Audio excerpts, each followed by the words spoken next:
ভারত ছাড়ো আন্দোলনের ৭৫ বছর পূর্তির দিনে বুধবার পশ্চিম মেদিনীপুর কলেজের মাঠে বিজেপি ভারত ছাড়ো কর্মসূচির ঘোষণা করলেন মমতা বন্দ্যোপাধ্যায়। দিল্লির সরকার ভারতকে ভাগ করতে চাইছে। এই মুহূর্তে দেশের গণতন্ত্র স্বাধীনতা বিপন্ন।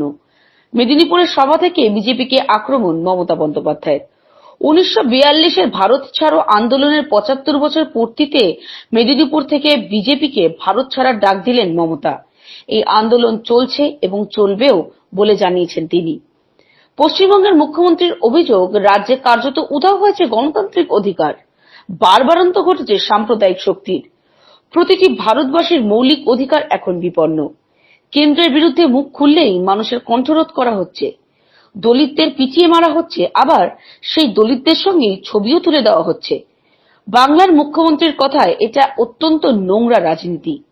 এমনকি সেই নোংরা রাজনৈতিক স্বার্থ মেটানোর জন্য বাংলাকে পর্যন্ত ভাগের চেষ্টা চলছে। সেই চেষ্টা ব্যর্থ করে দেবেন তিনি।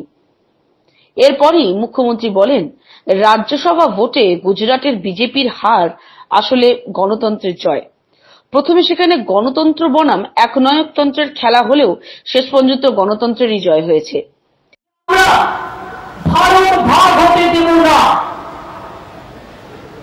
আজকে যারা দিল্লিতে ক্ষমতায় আছেন তারা দেশকে আবার ভাগ করতে চাইছে, তারা ভারতকে ভাগ করতে চাইছেন।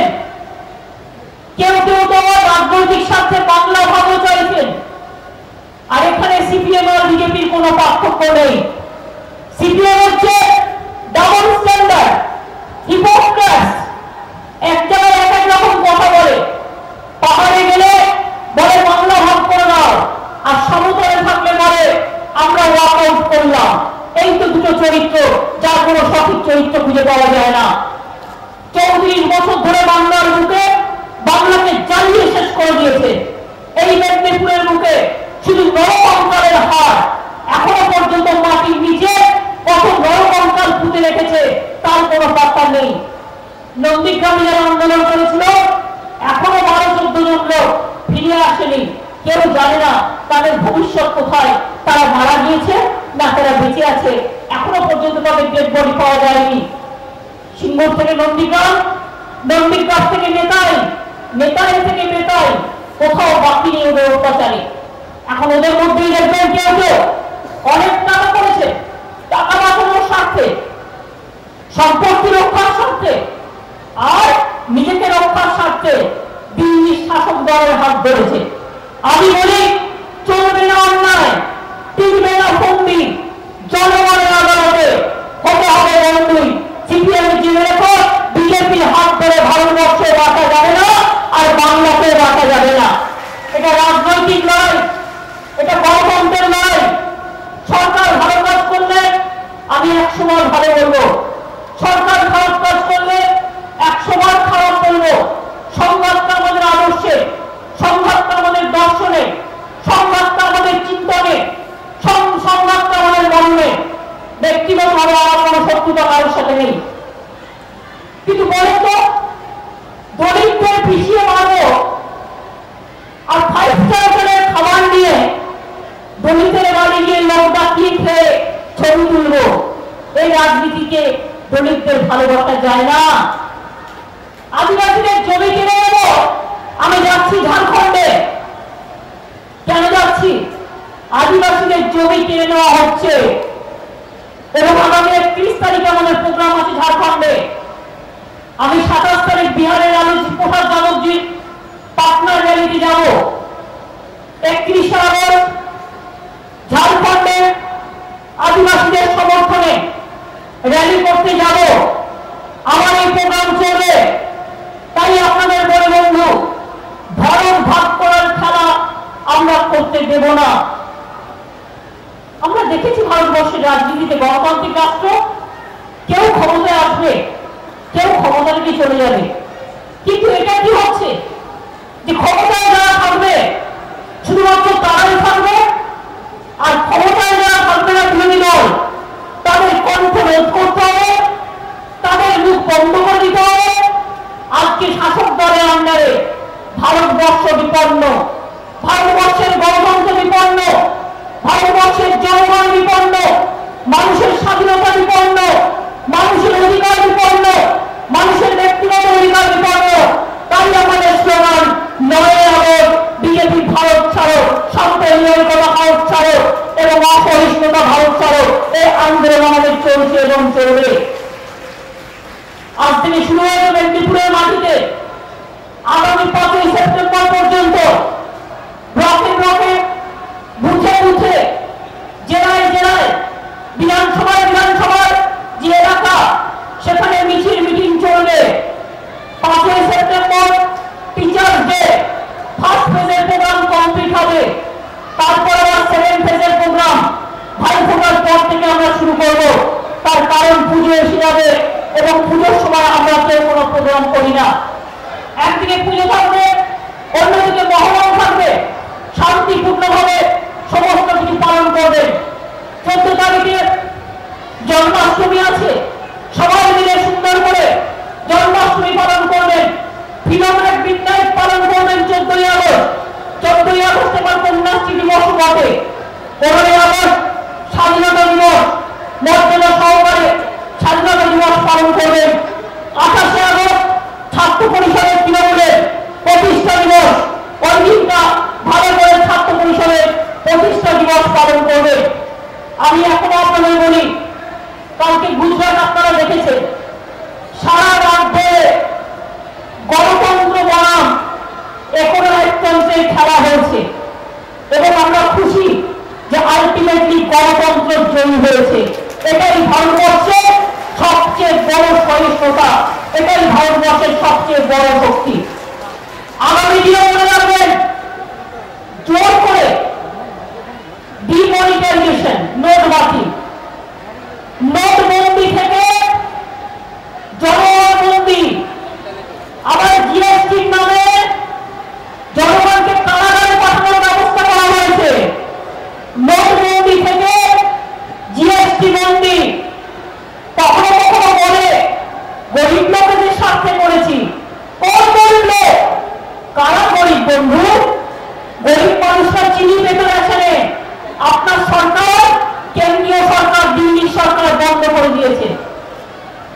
গরিব মানুষরা কেরোসিনের তেল পেত, আপনার সরকার বন্ধ করে দিয়েছে, দিল্লির সরকার।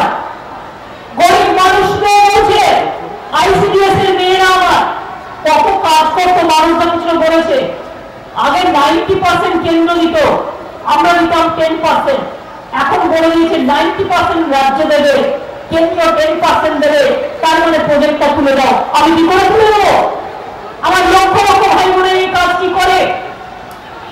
মিড ডে মিল বলছে আধার কার্ড চাই, আধার কার্ড না হলে মিড ডে মিল খাওয়া যাবে না, আধার কার্ড না হলে কবর দেওয়া যাবে না, আধার কার্ড না হলে বডি পুরোনো সার্টিফিকেট হবে না, আধার কার্ড না হলে সাজুগুজু হবে না, আধার কার্ড না হলে জিনিসপত্র কেনা যাবে না। কোন আধারে আমরা রয়েছি? কোন আধারে? একটা মানুষ তার রেশন কার্ড আছে, তার ভোটার আইডেন্টি কার্ড আছে, তার কিষাণ ক্রেডিট কার্ড আছে, কন্যাশ্রী কার্ড আছে, সবুজশ্রী কার্ড আছে। এত কিছু থাকার পরেও মানুষকে জোর করে বাধ্য করছে। আজকে বলুন তো, কেন নোটবন্দির জন্য ভারতবর্ষে 100 জন প্রাণ দিয়েছে? কার দোষে 100 জন মিলিয়ন মানুষকে প্রাণ দিতে হলো? চাষিরা জমিতে চাষ করতে পারেনি। আজও পর্যন্ত কৃষকদের ঋণ মুকুব করা হয়নি, মিথ্যে কথা বলা হচ্ছে। আর আমরা তৃণমূল কংগ্রেসের সরকার কৃষি জমি থেকে খাজনা তুলে দিয়েছি। এত বড় কাজটা আমরা করছি যা অন্য কেউ করতে পারেনি। আজকে আমার এখানে বন্যা হচ্ছে ঘাটালে, দাসপুরে কিছুটা হয়েছিল, কেশপুরে কিছুটা হয়েছিল। আমরা এমনকি হেলিকপ্টার পাঠিয়ে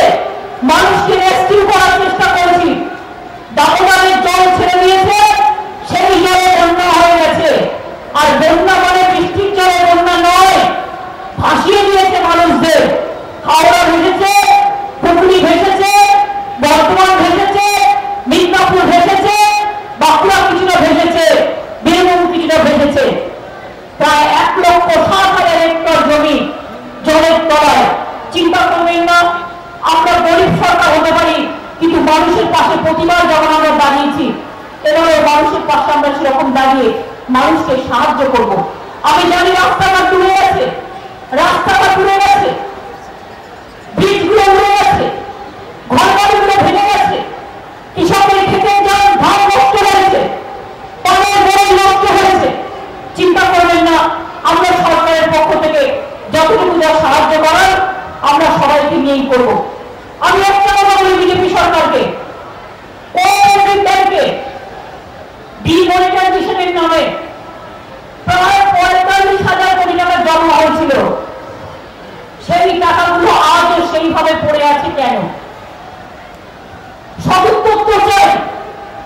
টাকাটা যদি জনগণের হয় তাহলে জনগণের টাকাটা কি করবেন সরকার জানার, আর যদি জনগণের না হয় সেটাও কি করবেন সরকার জানান। 45,000 কোটি টাকার মূল্য কম নয়, একটা স্টেটের বাজেট হয়ে যায়, এটা মাথায় রাখতে হবে। নোটবন্দির নামে আজকে আবার নতুন খেলা শুরু হয়েছে। 1 টাকার নোট দিয়ে বলছে যাও এই 1 টাকার কয়েন নিয়ে যাও। লোকে বলছে আমার বাড়িতে থাকার জায়গা নেই, মাথা গোলার জায়গা নেই, আমি 1 টাকার কয়েনের জন্য 1 টাকার ভাব তৈরি করবো। কে কত টাকার কয়েন নেবে, কে কত টাকার খুচরো নেবে, এটা তাদের নিজস্ব ব্যাপার। সুতরাং ডিমনিটাইজেশনের নামে বেকারি বেড়েছে, যারা বাইরে কাজ করতে ফিরে এসছে, কৃষকরা জমিতে ফসল করতে পারেনি, 100 ওপর লোক মারা গিয়েছে। আজকে জিএসটি কেও আমরা বলি এই জিএসটি আমরা চাই না, যে জিএসটি আমাদের বাধ্য হয়েছে আমরা আইন করতে, কারণ আমাদের স্টেটের ট্রেজারি ট্রানজেকশন বন্ধ করে দিচ্ছিল। স্টেটের ট্রেজারি ট্রানজেকশন বন্ধ হয়ে গেলে মাইনে নেওয়া কোথাও থেকে, টিচাররা মাইনে পাবে কোথাও থেকে, ফুলের টাকা আসবে কোথাও থেকে, চিকিৎসার টাকা আসবে কোথাও থেকে, সেই জন্য বাধ্য হয়েছে আমরা করতে। কিন্তু মনে রাখবেন, মিষ্টির দোকানে যান, 4টে মিষ্টির 4 রকম দাম, সন্দেশের 1 রকম দাম, চকলেট সন্দেশের 1 রকম দাম, দই খেয়ে 28% ট্যাক্স, আর এমনি যদি লস্যি খান ওটা আবার ট্যাক্স নেই। এরকম বাংলায় জিএ 14% ট্যাক্স আর গুজরাটে হি 18% ট্যাক্স। নানা চাওয়া কি হয়েছে? গুজরাটে ভালো নিশ্চয়ই চাই, আমার কারোর বিরুদ্ধে নয়, কিন্তু এটা কেন হবে? আজকে মিদনাপুরে কত কাজু বাগানের চাষ হয়, আমরা ফাইট করে এটাকে রক্ষা করেছি। মনে রাখবে, আজকে মেডিসিন কিনতে গেলে প্রবলেম হচ্ছে। কদিন আগে আমি একটা দোকানে কিছু খাবার কিনতে পাঠালাম, বাড়িতে একটা ছোট্ট বাচ্চার জন্মদিন ছিল, আমি 2000 টাকা দিলাম, দিয়ে বললাম সবার জন্য খাবার কিনে এনো। আমি ভাবলাম 2000 টাকায় হয়ে যাবে। আমাকে দোকান থেকে বলছে বাচ্চাটাকে আনতে দিয়েছিলাম 2000 টাকা তো দাম, এর জন্য জিএসটি লাগবে আরো 250 টাকা। তাই বলে আমরা জানি না, আপনি কিনতে যাচ্ছেন দোকানে, আপনি দোকানে দাম জিজ্ঞেস করলেন 200 টাকা, কিন্তু জিএসটি কেটে নেবে তার সাথে আরো অনেক টাকা। অর্থাৎ যে দামটা দিচ্ছেন আপনারা, কি দাম বাড়িয়ে দিয়েছে কল্পনা করতে পারবেন না। বাজারে মেডিসিন অমূল্য হয়ে গেছে। আমরা বারবার বলছিলাম তাড়াহুড়ো করে করতে যেও না, মানুষকে সময় দাও, মানুষকে বুঝতে দাও, মানুষকে জানতে দাও। তা না, সব বন্ধ, খুচরো বাজার বন্ধ, টেক্সটাইল বাজার বন্ধ, সমস্ত কিছু বন্ধ হয়ে গেছে আজকে প্রায়।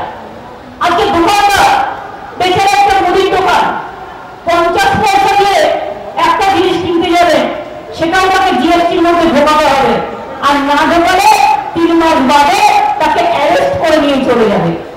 ভ্যাট ট্যাক্স ছিল কিন্তু অ্যারেস্ট ছিল না, আর জিএসটি ট্যাক্সের নামে অ্যারেস্ট ঢুকেছে। অর্থাৎ আপনি যদি তো করে খাবেন তারও কোনো উপায় নেই, এমন চিন্তা মানুষের মধ্যে ঢুকিয়ে দিয়েছে। তাই মনে রাখবেন, আজকের দিনে আমাদের সর্বসময় স্লোগান, আর নেই দরকার দিল্লিতে বিজেপির সরকার, আর নেই দরকার দিল্লিতে বিজেপির সরকার, আর নেই দরকার মানুষ হত্যার সরকার, আর নেই দরকার সাম্প্রদায়িক সম্প্রীতি হত্যার সরকার, আর নেই দরকার নোটবন্দির সরকার, আর নেই দরকার জিএসটির সরকার, আর নেই দরকার দলিত হত্যার সরকার, আর নেই দরকার আদিবাসীদের লিঞ্চিং করার সরকার, আর নেই দরকার মানুষকে মানুষকে ভাগাভাগি করার সরকার। কোনদিন শুনেছেন হিন্দুকে হিন্দুকে ভাগাভাগি করে দিচ্ছে? দুর্গা পুজো করি, কেউ শিবের পুজো করি, তো কেউ বজরঙ্গবলীর পুজো করি, কেউ গণপতির পুজো করি, তো কেউ কার্তিক পুজো করি, কেউ তারকেশ্বরের পুজো করি, তো কেউ জয় বাবা ভোলানাথের পুজো করি। কি বলছে? ঠিক করে দেবেন, দিল্লি থেকে এনেছে নকল রাম আর জুটে গেছে এখানে সিপিএম এর বাম। তোমাকে রাম করতে হবে, তোমাকে রাবণ করতে হবে। আমরা তো দুর্গা পূজা করি, তোমাদের কাছে শিক্ষা নেওয়ার প্রয়োজন আছে? আমাদের কাছে কোয়েশ্চেন করবে আমরা হিন্দুরা কোন দেবদেবীর পুজো করবো, কোন দেবদেবীর পুজো করবো? সব দেবদেবীর পুজো করবো, যারা আমাদের শ্রদ্ধেয়, যারা আমাদের ভালোবাসে, আমরা যাদের ভালোবাসি তাদের জন্য করবো। আজ ঘরে ঘরে মেয়েরা শঙ্খ বাজায় না, উলুধ্বনি হয় না, তুলসী তলায় প্রদীপ পড়ে না, মা দুর্গার পুজো হয় না, লক্ষ্মী পুজো হয় না, লক্ষ্মীর ছড়া হয় না, নবান্ন হয় না, পুষ্পাবন হয় না, রাখি বন্ধন হয় না, ভাইফোঁটা হয় না। গৌরী বাবুরা শিখিয়ে দেবে? তরোয়াল নিয়ে রাস্তায় নামছে, একটা অ্যাক্সিডেন্ট হলো বলছে ওই ড্রাইভারটা হিন্দু ছিল, তাই ড্রাইভারটাকে মেরে ফেলে মরে গেছে। এবার মুসলিমদের ঘরে হামলা। এবার গাড়িতে একটা মুসলিম চালক ছিল, সে যদি দোষ করে থাকে তার বিরুদ্ধে নিশ্চয়ই অ্যাকশন হওয়া উচিত। কেন গাড়িতে মুসলিম চালক ছিল, হিন্দু, তাহলে ওর বাড়িতে জ্বালিয়ে দিয়ে আসে। এই আবার কি? আমরা চিরকাল সব ধর্ম, সব সমাজ, সবাই একসাথে বসবাস করেছি। একতাই সম্প্রীতি, এটা আমাদের সবচেয়ে বড় আমাদের সংগতি, আমাদের বাংলার একতার জয়গান, ভারতবর্ষের একতার জয়গান। মনে রাখবেন, এই জন্যই ভারতবর্ষ স্বাধীন, ভারতবর্ষ বৈচিত্র্যের মধ্যে ঐক্য, ভারতবর্ষের বড় কথা। বিশ্বকবি রবীন্দ্রনাথ ঠাকুর যখন জাতীয় সঙ্গীত রচনা করেছিলেন, বিশ্বকবি রবীন্দ্রনাথ ঠাকুর কি লিখেছিলেন? পাঞ্জাব ও সিন্ধু, গুজরাট ও মারাঠা, দ্রাবিড় উৎকল বঙ্গ। কেন লিখেছিলেন? পাঞ্জাব থেকে শুরু করেছিলেন, বঙ্গে শেষ করেছিলেন। পাঞ্জাব ও সিন্ধু, গুজরাট ও মারাঠা, দ্রাবিড় উৎকল বঙ্গ। কেন লিখেছিলেন বিশ্বকবি রবীন্দ্রনাথ ঠাকুর? কেন স্বামী বিবেকানন্দ বলেছিলেন ভারতবর্ষের কল্যাণ আমাদের কল্যাণ, ভারতবর্ষের মৃত্তিকা আমাদের গর্ব? বলুন মা ভাই বোনেরা আমার, কেন রামকৃষ্ণ পরমহংসদেব বলেছিলেন ওরে মা মানে তো মা, মাকে কেউ মা বলে, কেউ মাদার বলে, কেউ বা আম্মা বলে, তফাৎ তো এইটুকুই। আমরা পুলি পিঠে বানাই, পুলি পিঠেতে কেউ সুজির পুর দেয়, কেউ নারকেলের পুর দেয়, কেউ ক্ষীরের পুর দেয়। পিঠেটা কিন্তু পুলি পিঠে, পিঠেটা কিন্তু পিঠেটা মাথায় রাখবেন। রামকৃষ্ণ পরমহংসদেব বলেছিলেন ওরে জল মানে তো জল, জলটাকে কেউ জল বলে, কেউ পানি বলে, কেউ ওয়াটার বলে, ডাকায় তফাৎ কিন্তু নামটা একই, এটা মাথায় রাখতে হবে। আমি একটা এলাকায় বাস করি, হিন্দু আছে, মুসলমান আছে, শিখ আছে, খ্রিস্টান আছে, তপশিলি আছে, উপজাতি আছে, আদিবাসী আছে, ওবিসি আছে। হিন্দুদের মধ্যে কত জাতপাত আছে, জাতপাত নয় মানে জাতি ধরুন, কেউ রায়, কেউ দাস, কেউ ভূঁইয়া, কেউ মাহাতো, কেউ বা রায়, কেউ বা সেনগুপ্ত, কেউ বা চ্যাটার্জি, কেউ বা মুখার্জি, কেউ বা চক্রবর্তী, কত আছে। মুসলমানদের মধ্যেও অনেক টাইটেল আছে, খ্রিস্টানদের মধ্যে আছে। সব ভেবে দেবো আমরা? ভাগাভাগি করে কটা বাড়ি জ্বালিয়ে ভারতবর্ষকে এক রাখা যায়? কত পাড়া জ্বালিয়ে এলাকায় শান্তি রাখা যায়? কত আগুন জ্বালিয়ে নিজের বুকে আগুনকে নেভানো যায়? মনে রাখবেন, দাঙ্গার থেকে বড় শত্রু আমাদের জীবনে আর কিছু নয়। দাঙ্গায় হিন্দু মুসলমান লাগিয়ে দেওয়া হয়, এটা বিজেপি চালাকি। মা ভাই বোনেরা, যদি আমার প্রতি একটু বিশ্বাস থাকে, আমি একটু সকালবেলায় মা দুর্গার পুজো করে চণ্ডী পাঠ করে বাড়ি থেকে বেরোই, একটু যদি বিশ্বাস থাকে, আপনাদের মনে রাখতে হবে এটা ছাড়া খেলায় বিশ্বাস করা যাবে না। ওরা চায় আমরা শক্ত হয়ে যাই, আমাদের ঘরে আগুন লাগুক, আর এই সুযোগে ওরা ঘোড়া জলে মাছ ধরতে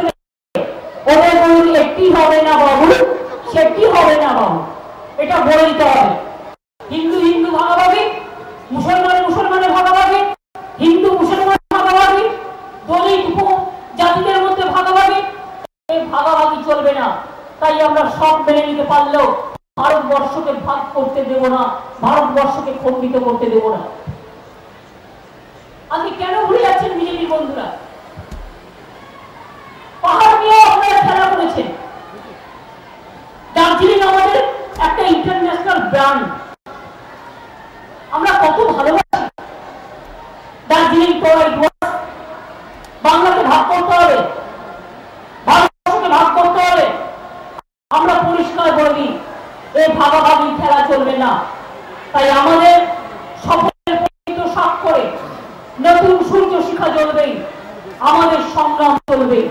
মনে রাখবেন, আমরা চলি সবুজ পানে, কে আমাদের বাঁধবে, টানে কাঁদবে কাঁদবে। আমাদের আজকের দিনে 9 আগস্ট সমস্ত শহীদদের সম্মান জানিয়ে বলি, মহাত্মা গান্ধীজির যে ডাক, ডু অর ডাই, করবো অথবা মরবো, 2019-এ বিজেপি ভারত ছাড়ো, এটাই আমাদের স্লোগান। সব রিজিওনাল পার্টি তাদের সাহায্য করবো। সারা ভারতবর্ষের বুকে সমস্ত বিরোধী দল যাতে একত্রিত হয়, তাদের সাথে থেকে কাজ করব। আমরা ক্ষমতা চাই না, আমরা চাই ভাগাভাগির রাজনীতি, হিংসার রাজনীতি, সাম্প্রদায়িকতার রাজনীতি, মানুষকে বিপদে ফেলার রাজনীতি বন্ধ হোক। ভারতবর্ষের গণতন্ত্র সার্থক হোক। ভারতবর্ষের গণতন্ত্র বিপন্ন হয়ে গেছে। অনেক রাজনৈতিক দল কথা বলতে পারে না ভয়ে। কি করে কথা বলবে? আমাদের মতো কয়েকজন আছে, আমরা বলি বলে আমাদের বিরুদ্ধে কখনো সিবিআই করায়, কখনো ইডি করায়, কখনো ইনকাম ট্যাক্স করায়, কখনো বদনাম করে। এই ভয়টা সবাই পাচ্ছে। আমি সবাইকে বলবো, এই ভয় পাবেন না। আজকে দিল্লির সরকার একটা এজেন্সি সরকার হয়ে গেছে। Government of the agencies, by the agencies and for the agencies. Government of the people নেই, বাই দ্য পিপুল নেই, ফর দ্য পিপুল নেই। এই অবস্থায় দাঁড়িয়ে আমরা লড়াই করছি। আমাদের কেন কমিটমেন্ট? আমরা পারি। বাংলা পড়ে, সারা ভারতবর্ষ যেখানে পারে না, মনে রাখবেন বাংলা একমাত্র। তাই কন্যা আজকে বিশ্বশ্রী, আগামী দিন সবুজশ্রীও হবে, যুবশ্রীও হবে, শিক্ষাশ্রীও হবে, উৎসাহীও হবে। মনে রাখবেন, বাংলার ঘরে ঘরে প্রায় 97। পশ্চিম মেদিনীপুর থেকে কার্তিক গুহর রিপোর্ট, স্টিং নিউজ।